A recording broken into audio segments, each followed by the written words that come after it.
حضرت علی شیر خدا نے نا کوفے میں دعوت کی کچھ لوگوں کی، بوڑھے ہو گئے جناب علی، تو آخری عمر مبارک تھی، دانت بھی کچھ گرے تھے۔ بولا علی دعوت کی تو سب لوگ بادام کھا رہے تھے تو چبایا نہیں جا رہا تھا، پر حضرت علی علی ہے۔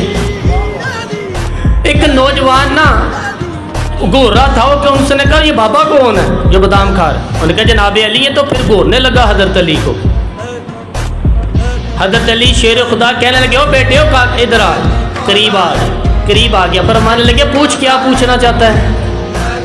وہ ڈر گیا، کہنے لگا حضور کچھ بھی نہیں، فرمایا نہ گھبرا، تو پوچھ کیا پوچھنا چاہتا ہے، پوچھ۔ کہنے لگا حضور کچھ بھی نہیں، فرمانے لگے تو بتائے گا کہ میں بتاؤں کہ تو جو پوچھنا چاہتا ہے؟ تو کہنے لگا جی آپ ہی بتائیں۔ تو حضرت علی فرمانے لگے تو یہ کہہ رہا تھا، سوچ رہا تھا دل میں کہ علی سے بادام تو چبایا نہیں جاتا، تو خیبر کا قلعہ کیسے اکھیڑ لیا تھا؟ یہی سوچ رہا تھا نا تم کہ بادام تو چبایا نہیں جاتا، تو خیبر کا قلعہ کیسے اکھیڑ دیا؟ تو حضرت علی شیر خدا نا یہ بات اس نے کہا حضور بات تو آپ کی ٹھیک ہے، سوچ میں یہی رہا تھا۔ تو آپ فرمانے لگے کوئی خیبر ہے تو مجھے بتاؤ، میں ابھی بھی توڑنے کو تیار ہوں۔